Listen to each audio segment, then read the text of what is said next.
ഓം ശ്രീ മഹാദേവ്യേ നമ. ഓം ശ്രീ ഗുരുഭ്യോ നമ. നവരാത്രിയുടെ 9ാം ദിവസമായ ഇന്ന് ദേവി സിദ്ധിദാത്രിയെ ആണ് ആരാധിക്കുന്നത്. സർവ്വവിധ സിദ്ധികളും അറിവും ഭക്തർക്ക് നൽകുന്ന ദേവിയാണിത്.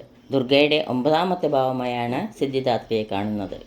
ചതുർഭുജിയായ ദേവി വലതു കൈകളിൽ ചക്രവും ഗദയും ഇടതു കൈകളിൽ ശംഖും താമരപ്പൂവും ധരിച്ച് താമരയിൽ വിരാജിക്കുന്നു. ദേവിയുടെ അനുഗ്രഹത്താലാണ് ശിവഭഗവാൻ അർദ്ധനാരീശ്വരനായത് എന്ന് വിശ്വസിക്കപ്പെടുന്നു. അഷ്ടസിദ്ധികളായ അണിമ, മഹിമ, ഗരിമ, ലഘിമ, പ്രാപ്തി, ഈശിത്വം, വശിത്വം തുടങ്ങിയവ പ്രദാനം ചെയ്യുന്ന ദേവീഭാവമാണിത്. കഴിഞ്ഞ 8 ദേവീഭാവങ്ങളെയും 8 സിദ്ധികളായി കാണാം. ജപിക്കേണ്ട മന്ത്രം: സിദ്ധഗന്ധർവയക്ഷാധൈരസുരൈരമരൈരഭി സേവ്യമാനാ സദാ ഭൂയാത് സിദ്ധിദായിനി. ഓം ശ്രീ സിദ്ധിദാത്രി ദേവിയേ നമ.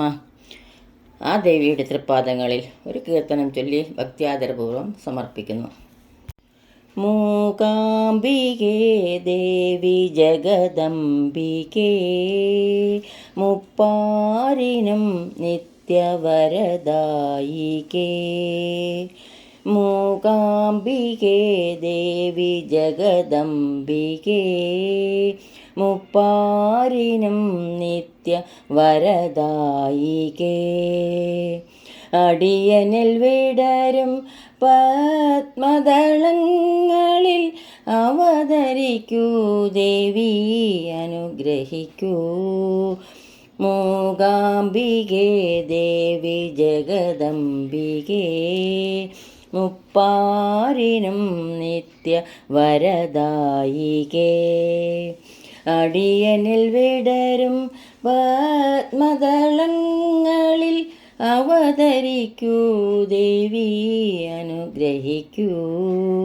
മൂകാംബികേ ദേവി ജഗദംബികേ മുപ്പാരിനും നിത്യവരദായികേ. കാലാതിവർത്തിയാം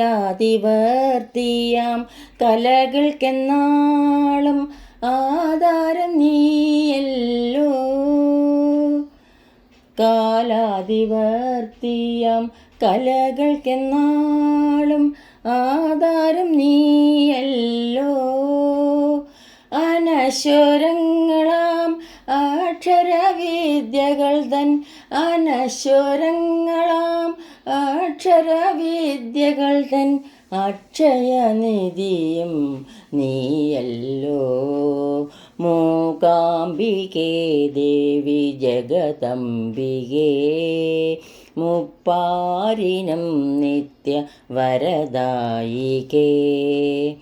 അടിയനിൽ വിടരും പത്മദളങ്ങളിൽ അവതരിക്കൂ ദേവി അനുഗ്രഹിക്കൂ. മൂകാംബികേ ദേവി ജഗദംബികേ മുപ്പാരിനും നിത്യവരദായികേ. കാതിന് പീയൂഷം കണ്ണിന് കർപ്പൂരം കാനനമേഖല ചേതോഹരം. കാതിന് പീയൂഷം കണ്ണിന് കർപ്പൂരം കാനനമേഖല ചേതോഹരം. തമ്പുരുമീട്ടി ഋതുക്കൾ വരുന്നു, തമ്പുരുമീട്ടി ഋതുക്കൾ വരുന്നു. നിൻ തിരുനടയിലൊരാളാകാൻ. മൂകാംബികേ ദേവി ജഗദംബികേ മുപ്പാരിനും നിത്യവരദായികേ. അടിയനിൽ വിടരും പത്മദളങ്ങളിൽ അവതരിക്കൂ ദേവി അനുഗ്രഹിക്കൂ. മൂകാംബികേ ദേവി ജഗദംബികേ മുപ്പാരിനും നിത്യവരദായികേ.